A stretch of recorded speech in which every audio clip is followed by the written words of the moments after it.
Бүгдээрээ сайн байцгаана уу? Номын аялал суугата тавтай морилно. Өнөөдөр амжилтанд хүрэхийн тулд юу хийх ёстой, ямар сэтгэлгээтэй байх хэрэгтэйг тайлбарлахаар бэлтлээ. Амжилт гэхээр танд ямар дүр зураг төсөөлөгддөг вэ? Баян болох, өөрийн гэсэн компанитай болж амжилтад хүрэх, аз жаргалтай гэр бүлийг бий болгох, амьдралаа жаргалтай өнгөрүүлэх гэх мэт олон төрлийн амжилт байдаг. Мөн хувь хүн бүрийн хувьд амжилт гэдэг ойлголт өөр байдаг байна. Өнөөдөр дараах хоёр сэдвийн талаар тайлбарлах болно. Нэгд нь амжилтыг өөрлөгөө татах сэтгэлгээ. Хоёрд нь амжилтыг хэрэгжүүлэх арга юм. За тэгвэл эхний сэдвийн талаар ярилцгаая. Амжилтад хүрэхийн тулд зайлшгүй хийх шаардлагатай зүйл байдаг байна. Энэ нь юу вэ? Эхлээд энэ талаар ярихаас өмнө танаас нэг асуултыг асууя. Таны эргэн тойронд ямар хүмүүс байдаг вэ? Энэ асуулт таны амьдралыг бүхэлдэн тодорхойлох чухал зүйл юм. Принстон их сургуулийн профессор Ури Хансон тархины синхрочлалын үзэгдэл буюу нейронуудын нийцэх үйл явцыг судалж бид өөрсдөө ч мэдээлгүй бусдын яриа, бодолд нөлөөлтгийг нотолсон байдаг. Жишээлбэл хэн нэгэн нар улаанаар жаргаж буйг харсан тухай ярихад сонсож буй хүнч мөн улаан нарны дүр зургийг төсөөлж өөрийн сэтгэхүйдээ тавтаж эхэлдэг. Мөн тухайн яриа сонирхолтой, тодорхой түүхтэй байвал тарих илүү хүчтэй синхрочлолд ордог байна. Тиймээс эргэн тойрондоо амжилттай, эерэг хандлагатай хүмүүсийг аль болох олон байлгах тусам тарих өөрөө тэднээс эерэг нөлөө авч таныг амжилтанд хүрэхэд ойртуулдаг гэсэн үг юм. Харин эсвэргээрээ гомдлолж, шүмжилдэг, сөрөг сэтгэлгээтэй хүмүүсийн дунд байх юм бол таны бодолч гэсэн тэднийхтэй ижил болж ялагдагчийн сэтгэлгээтэй болж хувирна.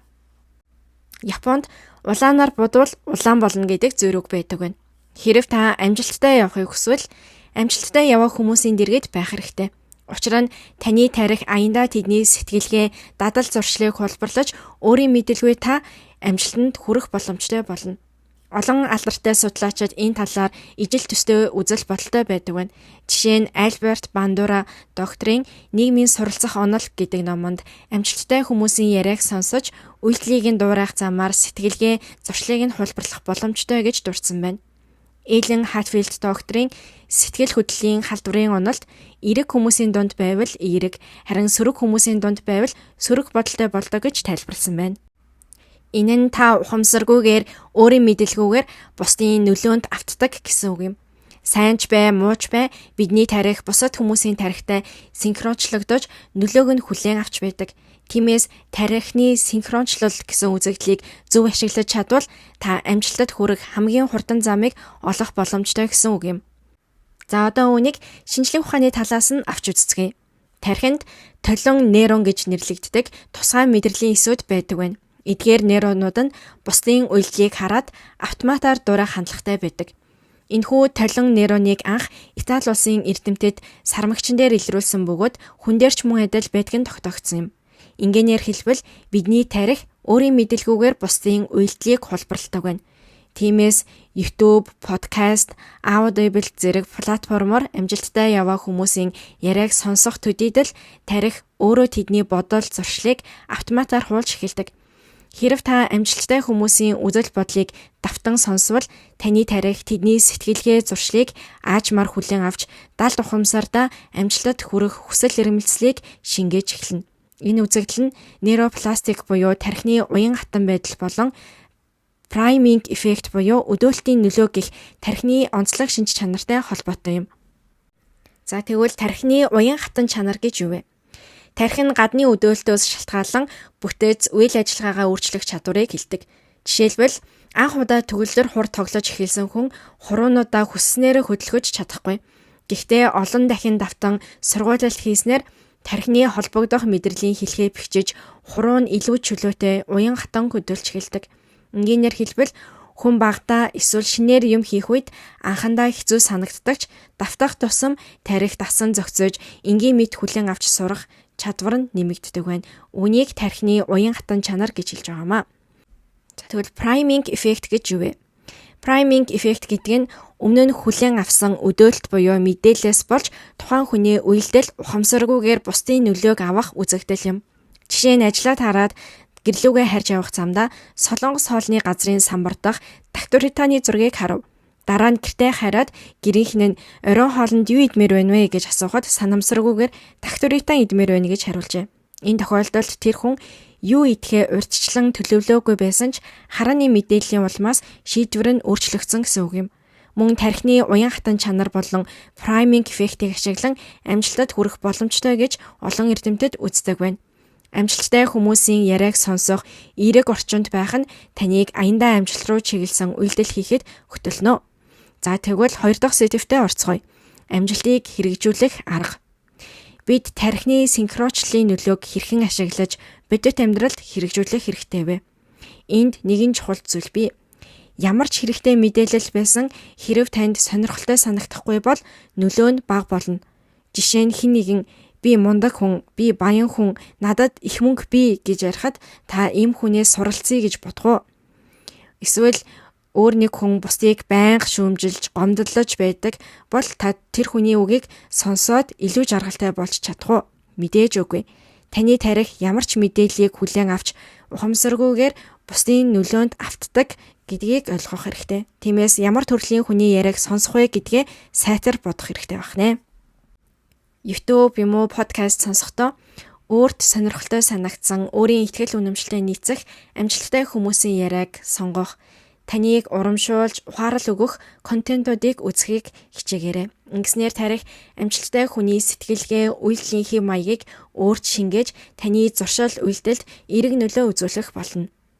Бодит амьдралаар тэгвэл хэрхэн сонгох вэ? Амжилттай, эерэг хандлагатай хүмүүстэй илүү харилцаж, сөрөг хүмүүсээс аль болох хол байх нь чухал юм. Амжилттай, эерэг хандлагатай хүмүүстэй нөхөрлөх, гомдолдог, шүүмжилдэг, сөрөг хандлагатай хүмүүсээс зайгаа барих нь чухал. Энэ нь зарим хүмүүст хэтэрхий хүйтэн сэтгэлтэй мэт санагдаж магадгүй. Гэхдээ олон шашин философт ч эерэг хүмүүсийн дунд байхыг зөвлөдөг. Тэгвэл сөрөг нөлөөллөөс хэрхэн зайлсхийх вэ? Хэрв ажил дээр дарга хамт ажиллагсад сөрөг хандлагатай бол аль болох хол байх боломжтой. Гэхдээ гэр бүл, эцэг хань танд сөрөг бодолтой бол яах вэ? Энэ тохиолдолд бид тэдний сөрөг болын нөлөөнд автахаас хэрхэн сэргийлж болох вэ? Сөрөг зүйлд автахгүй тулд тэдний хийсэн сөрөг үгсийг аль болох тоохгүй байх, тоглоом болгож өнгөрөөх хэрэгтэй. Бас нэг арга нь ойр дотны хүн тань сөрөг юм ярьж эхлэнгүүт нь дотроо тоотлоорой. Тэгвэл тухайн сөрөг ярианд хэвт автахгүй өөрийнхөө сэтгэл хөдлөлийг барьж чадна. Өмнө ярьсанчлан хэрв та хүний сэтгэл хөдлөлд автвал тарих тухайн мэдрэмжийг ахин мэдэрч синхрончлогддог. Үүнийг таслан зогсоохын тулд тухайн яриатай холбоогүй тоолох үйлдэлийг хийснээр тархиа хамгаалж байна гэсэн үг юм. За тэгвэл сөрөг хүмүүстэй харилцах өөр нэг аргыг бодож үзцгээе. Сөрөг зүйлсийг сонсохгүй байх өөр нэг арга нь тухайн хүний эерэг таалыг хайх явдал юм. Ямар ч сөрөг хандлагатай хүн байсан түүний дотор сайн талууд заавал байдаг. Тухайн хүний хамгийн сайхан талыг олж харахыг хичээгээрэй. Жишээ нь одоогоор харилцаа мууцсан хүн байсан ч өмнө нь та хоёрын харилцаа сайн байсан цаг үе байсан байх. Тэр үеийн сайхан дурсамж, танд өгсөн ач тусын санаж цаасан дээр бичиж үзээрэй. Та бусдыг өөрчлөх боломжгүй ч өөрийнхөө хандлагыг өөрчлөх боломжтой. Бидний хандлага өөрчлөгдөх үед бодит байдал мөн дагаад өөрчлөгддөг. Жишээ нь таны эхнэр юм уу нөхөр олон зүйлд шүмжтэй ханддаг бол та ямар ядаргаатай юм бэ гэж бодохын оронд миний төлөө ингэж санаа зовж байгаа хүн зөвхөн энэ хүн шүү дээ гэж бодоод үзээрэй. Ингэснээр таны дотор талархах сэтгэл төрж тэр хүнийг илүү хайрлаж эхэлнэ. Тархийг зүгээр орхичих бол хаа хамаагүй сөрөг мэдээллүүдийг шүүрдэж хоримтлуулж байдаг. Гэхдээ та ухамсартайгаар бодлоо засаж залруулж чадна. Эерэг сэтгэлгээ тайлбарыг ахин дахин давтах тусам тархины мэдрэлийн сүлжээ шинжлэгдэж эерэг бодол таны зан төлөвийн нэг хэсэг болдог. Таны ирээдүй таны бодлоос эхэлдэг. Тэгэхээр та өөрийн амьдралдаа юу чухалчлахыг хүсэж байна вэ? Та ямар хүмүүсээр өөрийгөө хүрээлүүлэхийг хүсэж байна вэ? Тархины синхрочлалын нөлөөг ойлгож эерэг хандлага хөгжүүлснээр таны амьдрал илүү утга учиртай, аз жаргалтай болно. Тэгвэл таны зорилго юу вэ? Та өөрийн зорилго мөрөөдлөө тодорхойлсон уу? Таны хувьд амжилт гэж юу вэ? Хэрв та өөрийн амжилтыг тодорхойлсон бол түүнд хүрэхийн тулд юу хийх хэрэгтэй вэ? Амжилтад хүрэхийн тулд тархиныхаа синхрочлалын нөлөөг ашиглах, амжилтанд хүрсэн өөртөөгөө ижил бодолтой хүмүүстэй харилцах, амжилттай хүмүүсийн үйлдэлийг олон дахин ажиглаж өөрийн амьдралд хэрэгжүүлэх хэрэгтэй. Энэ бүхэн амжилтад хүрэх хамгийн хурдан зам юм. За тэгвэл энэ хүртэл видеог маань үзсэн та бүхэнд маш их баярлалаа. Дараагийнхаа бичлэгээр дахин уулзалтлаа. Түр баяртай.